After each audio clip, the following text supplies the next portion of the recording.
Olá, meu nome é Ney Herman, muito obrigado por permitir que eu entre em sua casa neste momento. Está começando mais uma edição do programa Opinião aqui na TV Vila Velha, cada vez mais a TV que a nossa gente vê.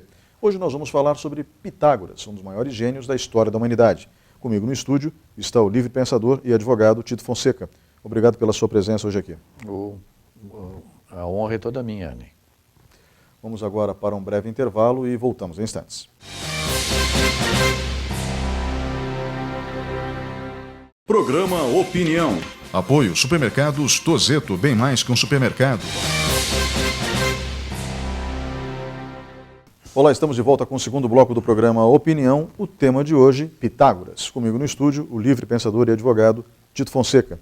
Tito, você é um dos maiores especialistas em história que eu conheço, história da Grécia em particular, e um dos pensadores que mais me agrada. Obrigado. Não, sério. Você é recordista em participações nos programas que eu apresento na TV em Ponta Grossa nesses últimos 12 anos, programas de debates, programas de entrevistas, e todos que acompanham o meu trabalho já nesses últimos 12 anos, sempre que você vem, sabe que o programa vai ser interessante. Obrigado. Então, vamos começar pelo básico. Quem foi Pitágoras? Quem foram os pais de Pitágoras? Vamos começar antes do nascimento dele. Bom, Pitágoras, ele nasce na ilha de Samos, por volta de 650 a.C., mais ou menos. 650, 653. O pai dele era um joalheiro, né, era fabricante de joias, e era um homem bem sucedido, era um comerciante rico, né? E ele toda a vida foi mas quando a mulher dele ficou grávida, ele não sabia que a mulher estava grávida, mas ele estava fazendo um tour pela Grécia continental, porque a ilha de Samos ela fica mais perto da Turquia. Mas ele foi fazer um tour pela Grécia continental. E para todo grego naquela época, o santuário de Delfos era uma questão obrigatória, era o centro religioso, era o maior centro religioso da Grécia Antiga, né? O oráculo de Delfos, templo de Apolo. E lá existia a Pítia. A Pítia era uma sacerdotisa, não era uma sacerdotisa, mas ela era uma vidente, que ela ficava sentada em cima de uma trempe, era uma fenda no Monte Parnaso, e da onde essa fenda exalava vapores. E eles punham uma trempe e ela ficava sentada ali em cima, e ela exalava aqueles vapores, entrava em transe e ela predizia o futuro das coisas, né? Não só de pessoas, mas como da Grécia, de tudo. E eles passaram pelo templo de Delfos e consultaram a Pítia. E a Pítia que revelou para Partênis que ela estaria grávida e que o filho dela seria grande para toda a humanidade. E em nome disso, em honra disso, eles deram o nome dele de Pitágoras, né? Ela saiu dali, ela teve o filho em Samos, na Grécia, na ilha de Samos, e ele foi batizado no templo de Adonai, no Líbano. Também um outro centro iniciático. E o menino se mostrou desde cedo muito precoce, muito inteligente, né? E estudou na Grécia, na ilha de Samos, com os maiores sábios que ele podia ter. Inclusive foi aluno de Tales de Mileto, na questão da matemática e tudo. Mas aos 18 anos, o Tales de Mileto, que era encarregado da educação dele, chegou e falou para o Polícrates, que era o rei da ilha de Samos, que ele não tinha mais nada para ensinar para Pitágoras, né? Que ele recomendava então que Pitágoras fosse mandado para o Egito, lá nos centros de iniciação do Egito, na iniciação hermética com os altos sacerdotes do Egito. Aí o rei Polícrates manda uma carta para o faraó do Egito, pedindo para que o faraó do Egito, então, aceite ele dentro dos colégios sacerdotais do Egito. E ele vai para o Egito. O faraó aceita e ele passa, então, a estudar com os sacerdotes egípcios, que eram, vamos dizer assim, daquela época, um dos centros mais avançados de conhecimento humano. E até hoje, o conhecimento versado aqueles sacerdotes, pela filosofia hermética, realmente tem se mostrado fantástico, porque quando você menos espera, você vê um Einstein se fundamentando nas teorias deles para enunciar novidades sobre o universo.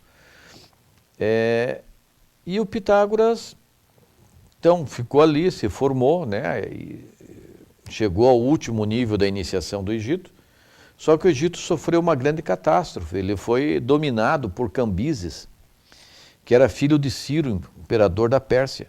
Os persas tomaram o Egito.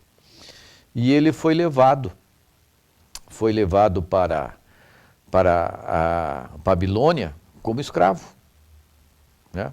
E ele devia ter por volta de 30 anos nesse momento.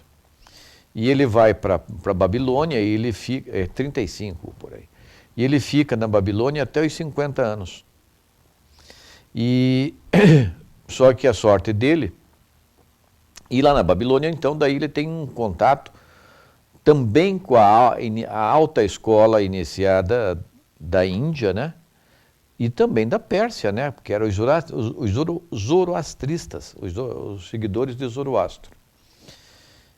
Então, eu diria que ele teve assim, passou por tudo que ele podia, os centros de conhecimento, os maiores centros de conhecimento do mundo conhecido na época, ele passou. E com 50 anos, ele se tornou muito amigo do médico que cuidava do chá da Pérsia. E conseguiu, então, com Ciro que ele ganhasse novamente a liberdade e pudesse retornar para a Grécia. E com 50 anos ele volta para a Grécia. Ele ganha a liberdade, volta para a Grécia e volta para a Ilha de Samos. Encontra a mãe dele, que ainda é viva, e fica um tempinho ali, uns 6, 7 meses na Ilha de Samos, mas parte para a Grécia continental, para a região do Peloponeso, aquela coisa e tal. E o que ele aprendeu, a primeira coisa que ele aprendeu e que ele observou de tudo isso que aconteceu da vida dele, da tragédia da vida dele, o que ele viu no Egito, o que ele viu em todas as partes, é que a Grécia seria uma das próximas vítimas do Império Persa. E ele viu, por tudo que ele aprendeu, por tudo que ele conheceu, que a única maneira de fazer com que os gregos pudessem resistir, de alguma forma, ao poderio do Império Persa, é se os gregos tivessem uma educação mais primorosa, um desenvolvimento hominal. Então, o que ele faz? Ele faz um périplo pelos templos antigos de culto, que cultuava a religião órfica de Orfeu, né, as religiões solares de Apolo, Zeus, e dá uma reiniciada em todo mundo, uma reciclada naqueles sacerdotes. E daí, por último, ele vai para Delfos e passa um ano inteirinho em Delfos, reciclando todos os sacerdotes de Delfos e Teucleia, que era a Pítia da época. E isso faz a diferença. Fez a diferença na Grécia e e isso reflete até os dias de hoje. Por quê? Porque ele desenvolveu 2 métodos. Um chamava-se auritimia e a outra chamava-se o pancrácio. O que é o pancrácio? O pancrácio significa domínio total. Pan, todo, crácio, domínio, né? Isso significaria o quê? Hoje o pancrácio é nome de luta, mas naquela época não. Era um método de conhecimento, de ensinamento. Ele tinha que transformar, educar os homens de uma forma integral. Aquele homem, ele te dizia que o homem, a mesma mão que vai segurar uma espada para fazer a defesa, também tem que colher uma flor e sentir o perfume, né? Então, eles ele desenvolveu vários tipos de disciplinas que eram aplicadas para a juventude. O grego era não só educado nas artes marciais, mas como nas artes, nas danças, nas artes da literatura, da música, do teatro grego. Tudo isso o jovem grego tinha que dominar. Isso chamava-se o pancrácio. E foi graças a esse tipo de educação, né, que ele dá uma alavancada na cultura do homem grego da Grécia, e foi graças a isso que mais tarde os gregos puderam realmente fazer frente ao poderoso império, o exército persa de Xerxes III, que não conseguiram dominar, né? E é célebre a passagem que Xerxes, depois de ter destruído Atenas, né, porque Xerxes veio tomando tudo, né, e passou pelo estreito puxa, lá onde ele encontrou com o rei Leônidas e os 300 de Esparta, derrotou Leônidas e seguiu para Atenas. Atenas, o povo fugiu, porque eles tinham consultado o oráculo de Delfos, e o oráculo de Delfos diz que a única maneira deles vencerem seria através das muralhas de madeira, né? E eles entenderam, os sacerdotes entenderam, então, que era através de uma batalha naval. Então, os atenienses, eles não resistem, não fazem frente aos persas em terra. Eles fogem, abandonam Atenas e vão para a Baía de Salamina. E lá na Baía de Salamina, então, nos barcos é que eles se preparam para guerrear, enfrentar o exército de Dario, e vencem, né? E venceram o exército de Dario. E é célebre a passagem que quando Dario está observando, porque era uma baía, né, onde estava se dando a batalha, e o Xerxes estava em cima de um morro observando todo o teatro da batalha acontecendo. E do lado dele também tem uma rainha, até apareceu ela nesse filme novo que eles fizeram sobre a Batalha de Salamina, mas ela, como uma guerreira, comandante, ela não era guerreira, ela era aliada do Xerxes. Xerxes, não Dario, né? O senhor mencionou o rei Dario. Dario era pai de Xerxes, né? Dario era pai do Xerxes. Tá certo. De Xerxes, então, estava comandando a batalha nessa época. Então, daí ele estava olhando de cima, né, assim, daí ele, vendo os soldados dele levar uma surra, né, daí ele diz, não, mas eu não estou entendendo, eu tenho muito mais homens, meus navios são maiores, eu tinha tudo para derrotar eles, o que é que está acontecendo? Né? E aí a Estatira, que era a rainha que estaria do lado dele, falou, só tem uma diferença, no teu navio remam os escravos, nos deles remam os nobres.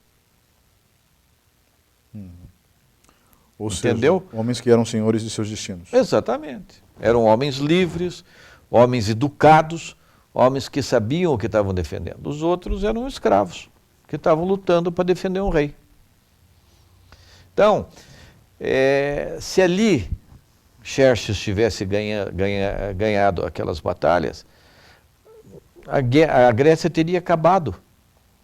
Teria acabado, e toda a cultura ocidental, que é a nossa cultura, que é fundamentada em cima da filosofia grega, hoje nós seríamos muçulmanos. Bom, então, pelo que a gente pode entender, Pitágoras foi quem possibilitou formar uma Grécia forte, né, através do conhecimento e da educação. Sim. Então, podemos dizer que a civilização ocidental tem no seu, como posso dizer, início, não digo fundador, né, mas iniciante, alguém que Ele estabeleceu todos os critérios. princípios. Exatamente. O negócio é o seguinte, porque dali ele fica um ano inteiro no Templo de Delfos. Daí ele sai e vai fundar uma escola. Ele funda uma escola em Crotona. Crotona é uma cidade que fica na beira da Sicília, da Itália. Né? E ali ele funda a escola dele e essa escola vai influenciar a Grécia inteira. Então é isso que eu quero dizer. Pitágoras, podemos dizer, se a Grécia é o berço da civilização ocidental, quem constrói esse berço é Pitágoras. Olha, eu Pelo menos dizer, é um dos construtores. eu diria o seguinte, o primeiro grande iniciador, né, um inspirador da Grécia antiga, foi Orfeu. Orfeu dá os princípios daquilo que nós chamamos de uma religião solar, masculina.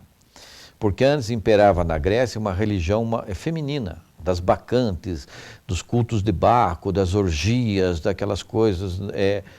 Aí vem Orfeu e acaba com tudo isso, né? Tanto é que ele acaba sendo dilacerado pelas bacantes, né? Mas o culto dele e a religião fundada por ele persiste, que era aquela religião solar, masculina, que eles dizem chamada, voltada à iluminação, ao conhecimento e não às coisas passionais das religiões lunares.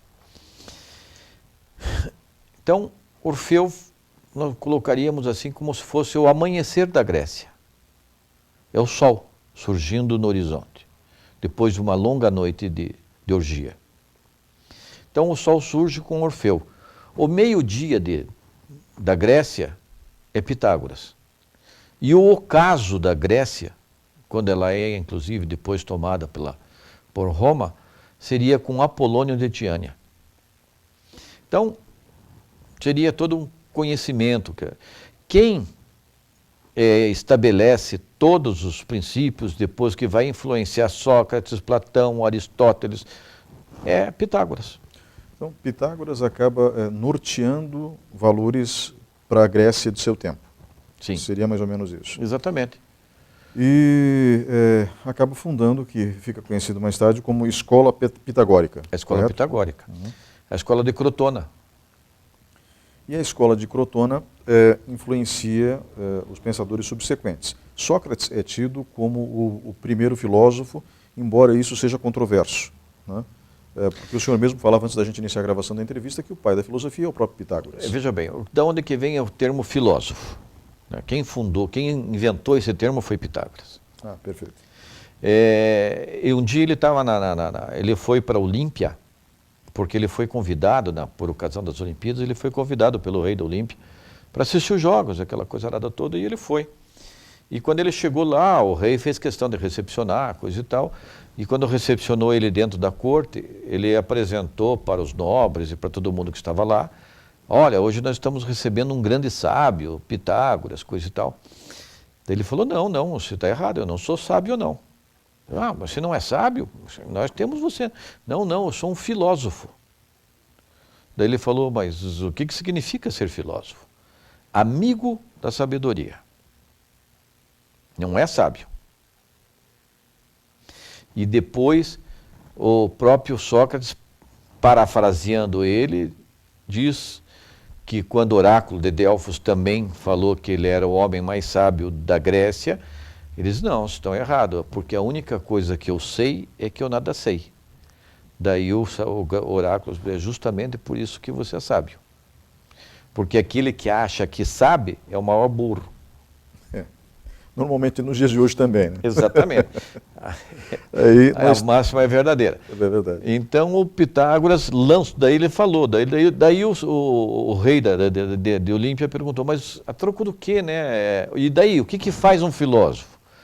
Eles dizem, um filósofo é o seguinte, nós estamos aqui por ocasião dos Jogos Olímpicos, né? Teve muitos que estão vindo para cá, se dirigindo para a Olímpia, buscando a glória. Eles vêm aqui, vêm disputar os jogos e eles querem a glória. Outros vieram só para ver o espetáculo e essa coisa e se divertir. Outros vieram para ganhar dinheiro, para vender, sei lá, azeite de oliva, vender, sei o que eles vendiam na época. Mas vendia, né? Tinha o comércio, né? Forte. Aquela laranja, enfim. E outros. E nós viemos aqui para sentar no último lugar da última arquibancada do estádio e lá de cima olhar tudo o que acontece. Esse é o filósofo. É o grande observador do teatro da vida. Mas não só o teatro da vida do homem, né? É o teatro da manifestação divina da vida em tudo. Então, esse é o filósofo. Então, o filósofo é um cara que ele nunca se coloca como o senhor da sabedoria. O filósofo está sempre observando, né? Porque ele sabe, a única coisa que ele sabe é que ele nada sabe, né? Porque para um filósofo pitagórico, a sabedoria mesmo, a verdadeira sabedoria está na mente de Deus. Então, para você chegar até lá, é um caminho muito longo a ser trilhado, né? E para você chegar e dizer, não, agora eu estou entendendo a mente de Deus, daí... Meio complicado, né, Ney? Eu já conheci algumas pessoas que acham que entendem. Eu já conheci algumas pessoas que acham que entendem. Porque o problema não é quando você conversa com Deus, mas quando ele responde em pessoa e você acha que aquela resposta é a correta, né? Não, é correta para você, né? Pois naquele momento. Para você, naquele momento. Mas eu sempre tive muito receio daqueles que dizem que ouviram a voz de Deus. Sempre. E pelo que eu posso entender, os pitagóricos buscavam sempre a mente de Deus, mas como um norte, como um princípio. Ou seja, eles tinham consciência da própria ignorância e da vastidão do universo que eles não conheciam. Correto? Correto. E outra coisa, né? E era sempre tudo feito de uma forma muito racional. E nada tinha de apologia religiosa. Porque geralmente esses que se proclamam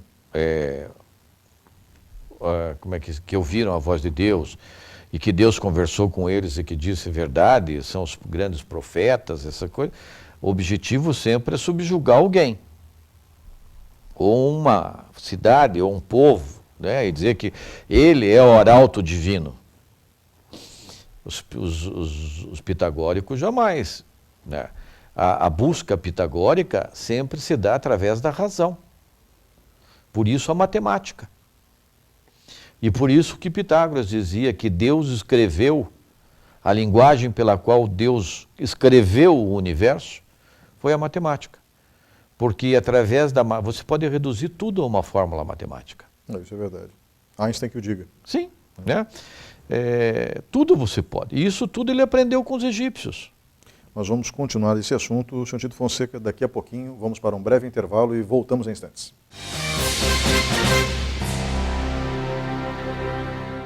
Programa Opinião. Apoio Supermercados Tozeto, bem mais que um supermercado. Olá, estamos de volta com o programa Opinião. O assunto de hoje, Pitágoras. Comigo no estúdio da TV Vila Velha está Tito Fonseca, advogado, livre pensador, uma das pessoas mais inteligentes e cultas que eu já conheci, além de artista plástico. Tito, você sempre teve essa paixão pela Grécia Antiga, o que fez com que você consumisse livros e livros em relação àquele período da história, né? Eu me refiro aqui à Grécia Antiga, e uma das suas paixões dentro da história da Grécia Antiga é Pitágoras. Você tem um conhecimento profundo, acho que você é um dos maiores especialistas em Pitágoras do Brasil.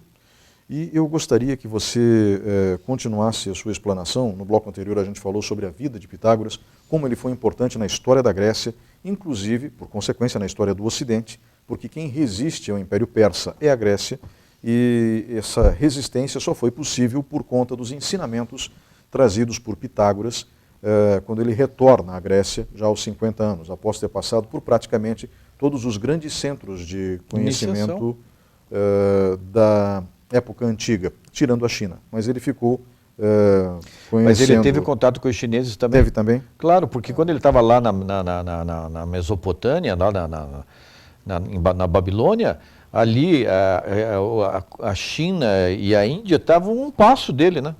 Então ele manteve contato na verdade, a Babilônia naquela época era uma Babilônia, todo mundo estava na Babilônia. Aquilo lá era o centro praticamente do mundo conhecido, né? Babilônia era uma Babilônia, né? Daí vem a expressão, né? Exatamente. Não, é fantástico, então, que ele conseguiu, daí, agora a gente pode dizer, praticamente todo o conhecimento do mundo antigo. Algumas pessoas que estão nos ouvindo agora talvez digam, com exceção das Américas, é verdade. Mas, As Américas ali não existia nada ainda, né? Porque nós temos o Império Inca, o Império Maia, bem depois, né, para cá. É o que eu ia dizer agora, né? Mas obrigado por complementar. Então, realmente, o conhecimento daquela época ele obteve, né? Até os 50 anos, volta para a Grécia, modifica a história da Grécia e entra para a história da humanidade por consequência. Então, ele é um dos, como eu posso dizer, construtores do berço da civilização ocidental, que é a Grécia Antiga. Com certeza, isso você colocou muito bem, ele é um dos construtores. Junto com Orfeu e Apolônio de Tiana. Exatamente. E tiveram homens maravilhosos na história da humanidade que vieram e fizeram a diferença fundamental dentro da história. Entre eles, um deles, o maior que eu acredito que teve, foi Jesus Cristo, que veio, né, com o seu evangelho, não de uma forma religiosa, mas trazendo fundamentos realmente de verdades, absolutos, verdadeiros, que fizeram com que o desenvolvimento da consciência do ser humano evoluísse. Porque a verdadeira razão, e segundo Pitágoras, a verdadeira razão da existência da vida só tinha uma razão para a existência desta vida, ou aquilo que nós chamamos de vida, que é o espaço de tempo entre dois acidentes naturais, que é o nascimento e a morte. Então tem um espaço, isso nós chamamos de vida, né? O nosso período de vida. Daí os pitagóricos observavam isso, Pitágoras, e dizia assim, mas por que isso? Porque lá nos preceitos herméticos, na qual o Pitágoras foi iniciado e foi instruído, dizia que no universo nada acontece por acaso. Não existe essa questão no universo. Tudo tem uma razão, um fundamento. E por que esse período? Né? Porque tudo no universo é explicado pela lógica. E a vida? Por que viver? Por que viver, João? Ney? Aí, na observação, e tudo vem da observação, que era principalmente o que o pitagórico faz, eles observaram o seguinte, que o espírito começa a sua jornada terrena dentro de um nível de consciência. E quando ele termina a jornada terrena, ele está em um outro nível de consciência. Ou seja, a jornada terrena serve para quê? Para elevar o nível de consciência. E quanto mais reveses aquele sujeito passa na vida, mais oportunidades de desenvolvimento do nível de consciência real aquela pessoa tem. Porque por isso que dizem que é no sofrimento que a pessoa cresce. Porque quando a pessoa não sofre, ela é acomodada. Ela é acomodada. Pô, eu não sofro, eu tenho de tudo. A troca do que vou me preocupar? Agora, quando as coisas começam a me faltar, aí eu começo, espera aí, o que está acontecendo? Tem alguma coisa errada? Vou à luta, vou verificar o que está errado, o que não sei o quê, aonde que eu estou errando, o porquê, né? E aí ele vai corrigindo e vai desenvolvendo consciência. Porque a consciência, se você for verificar, e os pitagóricos diziam que existem 4, 5 níveis de consciência conhecidos para nós. Primeiro é a consciência mineral. Uma pedra tem um nível de consciência. Baixo, mas tem. Aí um nível de consciência vegetal. Uma planta, por menor que seja, porque seja um plâncton, ou um pinheiro, ou uma sequoia, é um ser vivo. E tem um nível de consciência. E a ciência hoje já percebe que esse nível de consciência, as plantas conseguem manifestar esta consciência. As plantas elas manifestam quando as coisas estão agradando a eles, quando não estão agradando a eles. Isso já foi comprovado cientificamente. Então, nós temos a consciência mineral e a consciência animal, a vegetal. Aí nós temos a consciência animal. E dentro dos animais nós temos vários tipos, níveis de consciência.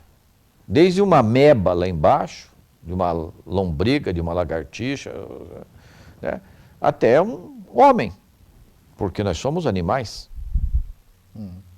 Concorda comigo? Sim.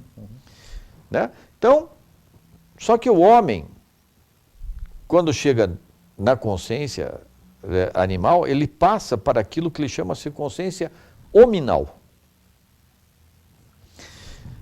Qual é o elemento que entra aí? A razão. Porque o animal ele age mais por instinto, mais por paixão, do que pela razão propriamente dita. Se bem que eles raciocinam. Até um determinado nível, mas eles raciocinam.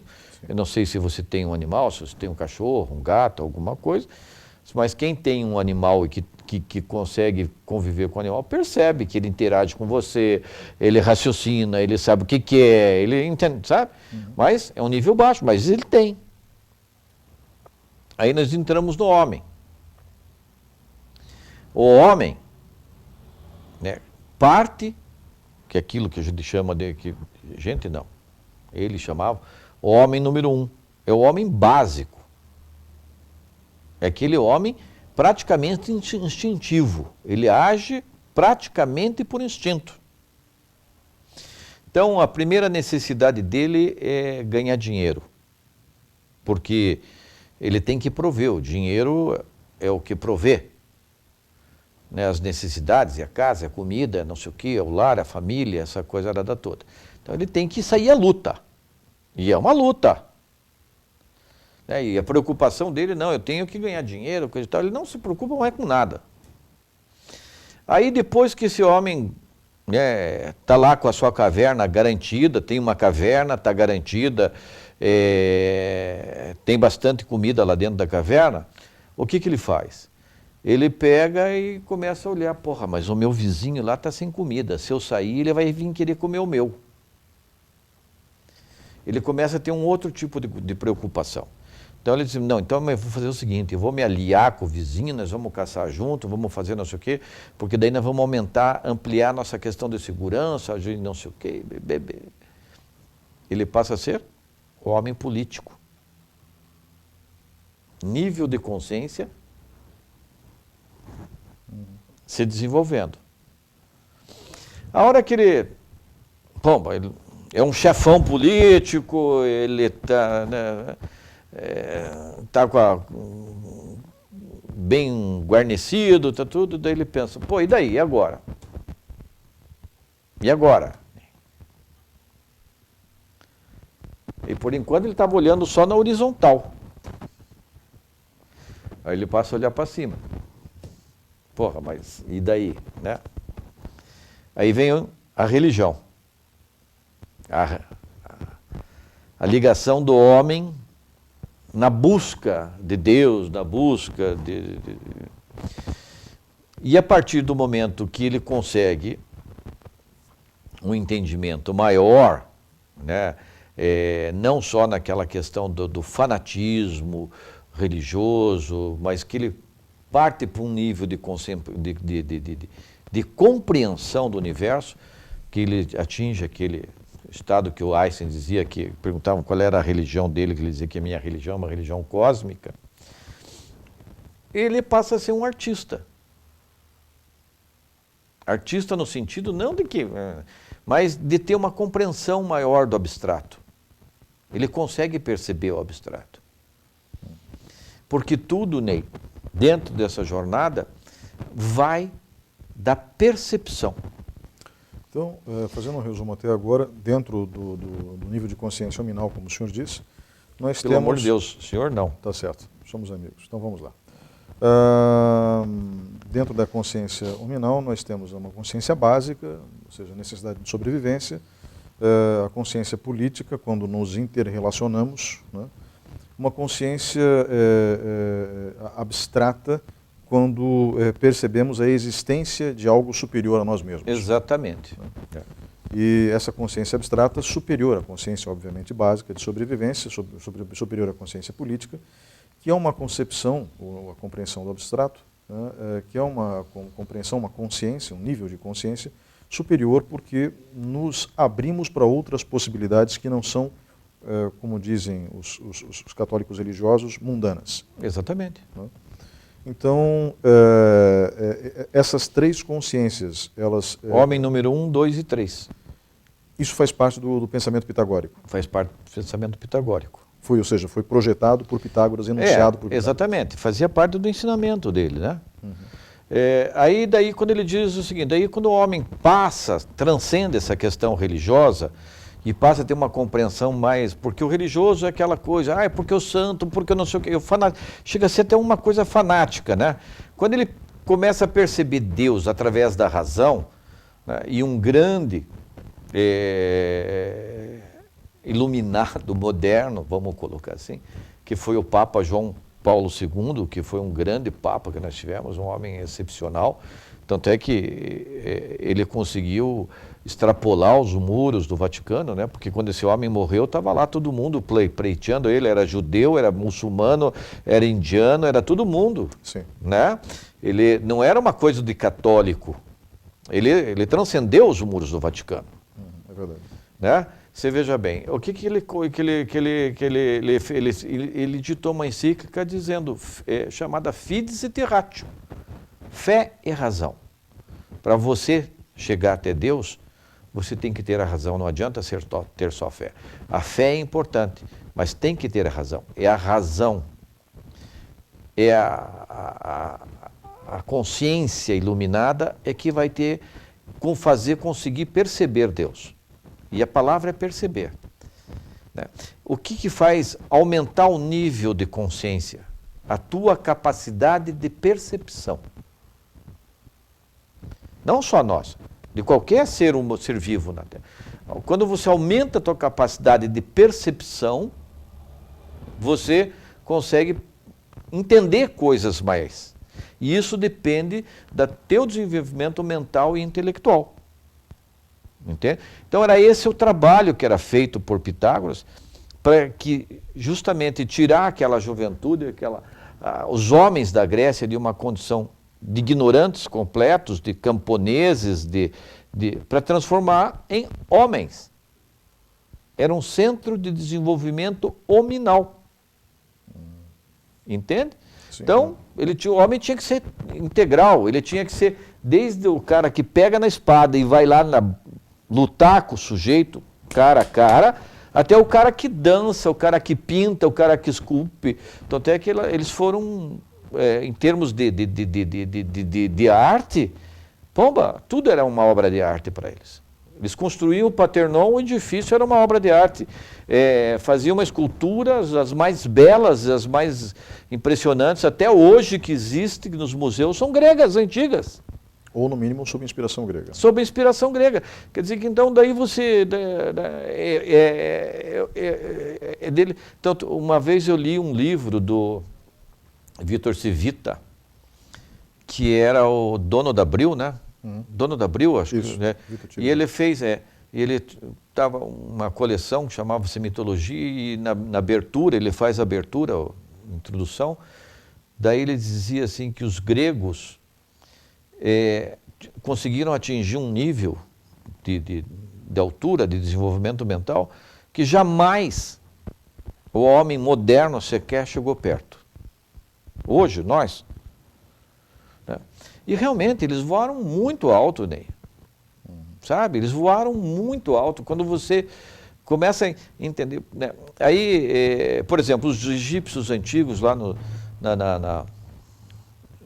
nas iniciações, nos princípios dos fundamentos do universo, os princípios herméticos, dizia lá que não existe diferença entre luz e matéria.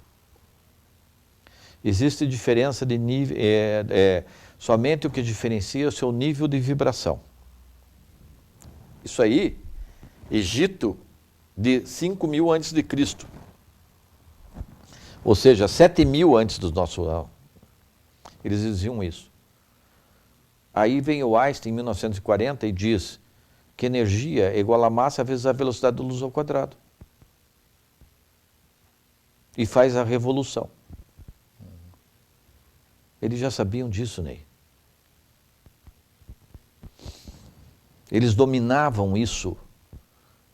Veja o nível de desenvolvimento mental, intelectual, de compreensão, de percepção do universo.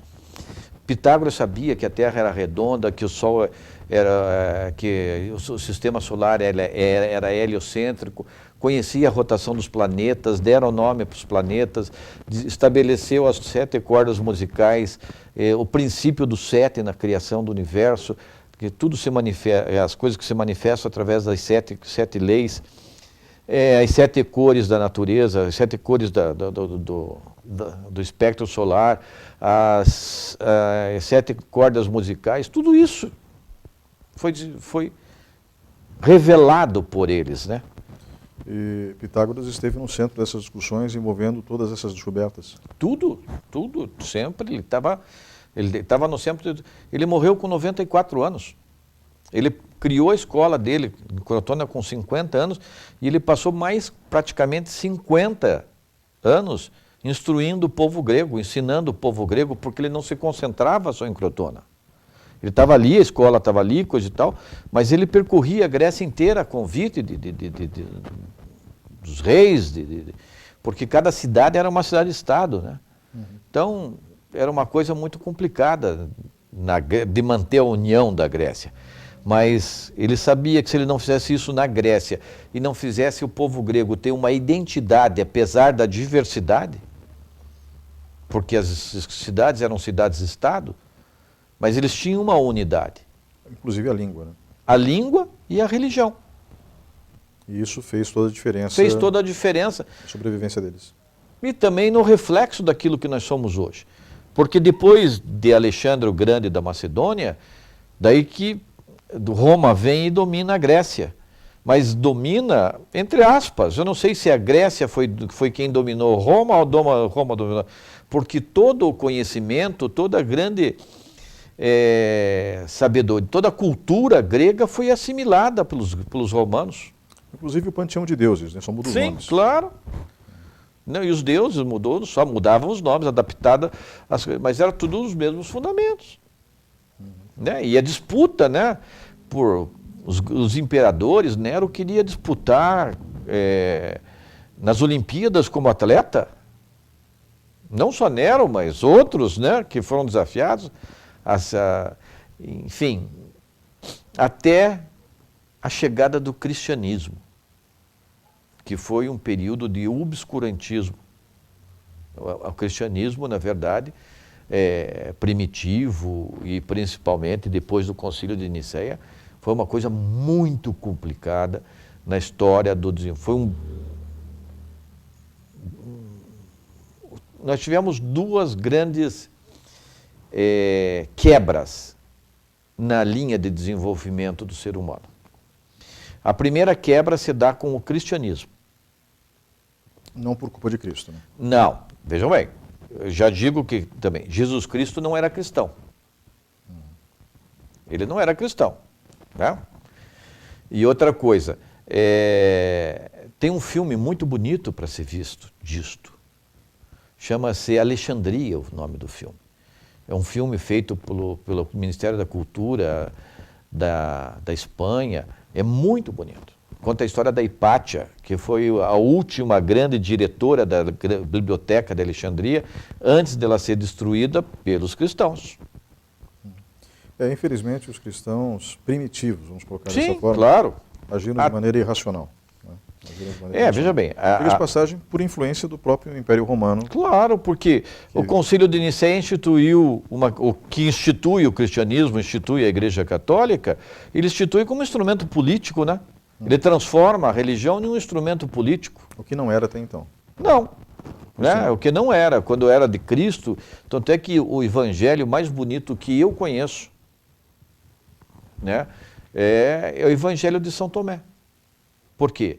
Porque foi um documento que foi achado em 1945, foi traduzido, foi estudado e traduzido por uma pleiade de cientistas e estudiosos, né, da Igreja Católica, da Igreja Judaica, de historiadores, que sentaram, se reuniram e vamos estudar esse documento, vamos revelar ao povo, ao mundo, o que diz isso. E aquilo que eles revelaram, eles fizeram uma tradução tão laica do documento, e se revelou uma das maiores joias. É o evangelho do apóstolo mais cético que Jesus Cristo tinha, que era Tomé. Tito, eu só quero aqui recuperar uma parte da tua linha de raciocínio. Você disse então que a evolução do pensamento humano teve dois momentos que não foram tão agradáveis. Um deles, vamos dizer assim, o cristianismo oficial romano.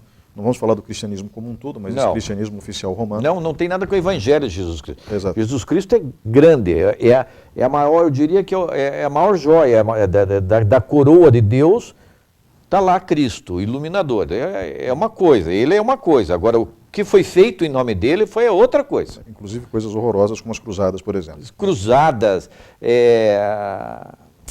Inquisição, enfim, nós sabemos. A história oficial da Igreja Católica, que também reconhece seus pecados e pede desculpas por eles. Claro, exatamente. Os e aí está o crescimento, né? Exatamente.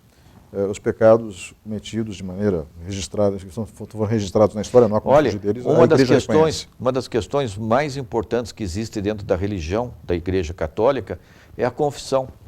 Não o fato de você chegar lá no consultor, no confessionário, padre, vim aqui, aquela babalzerada toda, né? Mas é o fato de você parar, olhar e dizer, errei. Confesso que errei. Tenho consciência de que errei. Não vou fazer mais. E, se possível, vou corrigir o erro. E vou, se possível, corrigir o erro. Esse é o princípio da confissão. Agora, além desse cristianismo oficial do Império Romano, né, que outro momento, você falou em dois, qual foi o segundo momento em que a evolução do raciocínio humano sofreu um baque? Foi na questão quando nós tivemos a influência de Marx, desenvolvendo o marxismo e trazendo uma censura muito grande, querendo impor. Porque é o seguinte, quando você vê a ordem divina, eu estou te falando não numa questão política, numa questão de filosofia. Quando você vê a ordem divina, Deus cria os seres elementos únicos. Você é um, eu sou outro. Não existe dois gatos iguais, não existe dois cachorros iguais, não existe nada. No universo é a unidade. Quando você tem uma ideologia que prega, coloca o coletivo acima do unitário, isto passa a ser esmagado, a unidade. Então, veja bem, o que aconteceu na União Soviética, na China e em todos os lugares onde o sistema marxista foi imposto? A sociedade sofre um baque de evolução. Por quê? Porque tolhe-se um fator muito importante na questão do homem, é de ele poder desfrutar daquilo que ele conquista. Né? E também de censurar a maneira dele pensar. E a censura vem em cima de artistas. A censura vem em cima de escritores, de cientistas. Porque isso não é de acordo com o Estado. O Estado ele tem que ser um instrumento jurídico, Ney, a serviço do cidadão. É só assim que é só este fundamento que justifica o Estado.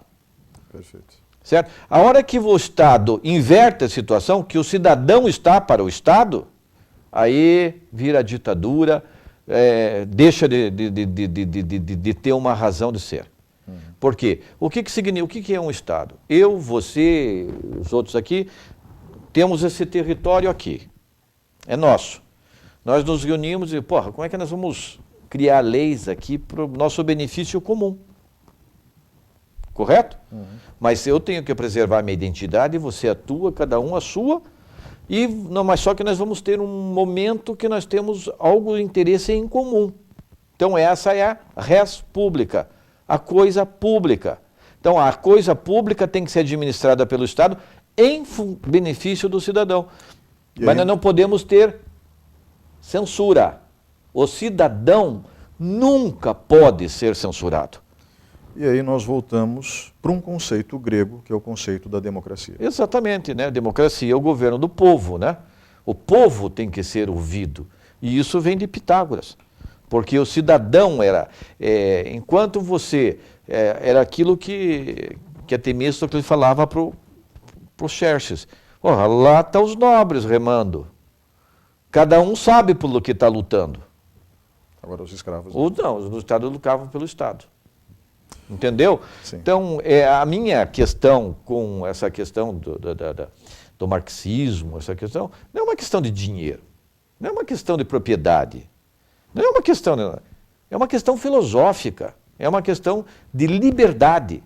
Sim. Você tem que ser livre, você, o Ney Herman, você tem uma história de vida, você tem, os Peles Vermelhos tinham um ditado maravilhoso que dizia assim: nunca julgue um homem se você não calçar os mocassins dele. Para você vai sentir aonde aperta os calos dele. Porque cada homem é um homem, cada ser é um ser, eu tenho a minha história, você tem a tua trajetória, e ela tem que ser respeitada, eu tenho que respeitar a minha, eu tenho que me autorrespeitar para que nós possamos crescer. Senhor Tito Fonseca, obrigado pela participação nesse bloco. Vamos agora para um breve intervalo e voltamos em instantes.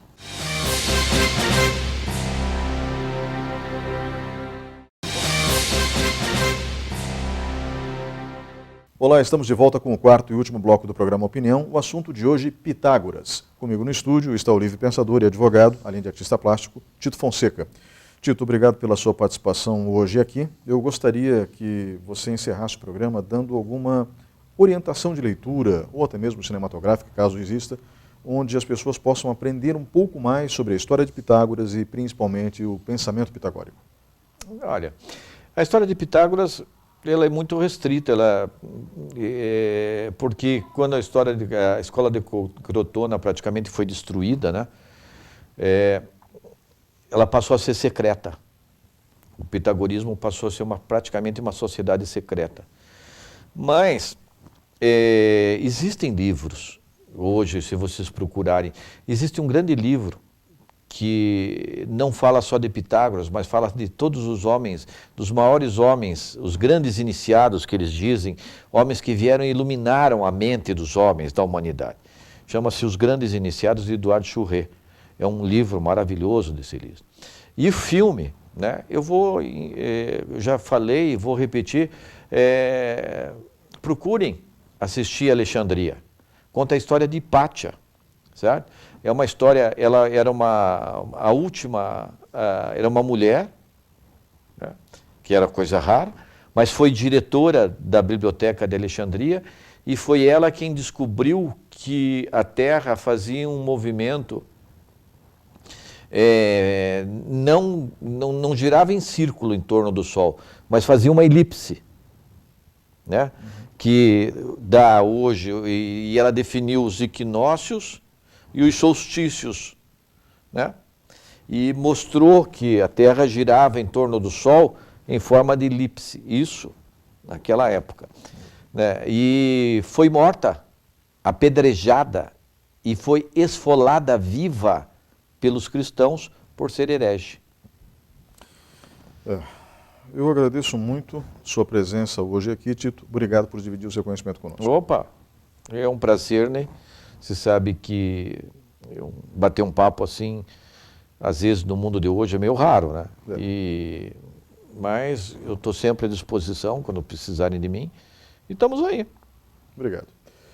Muito obrigado a você que estava nos acompanhando até agora. O programa Opinião termina por aqui. Voltamos na semana que vem.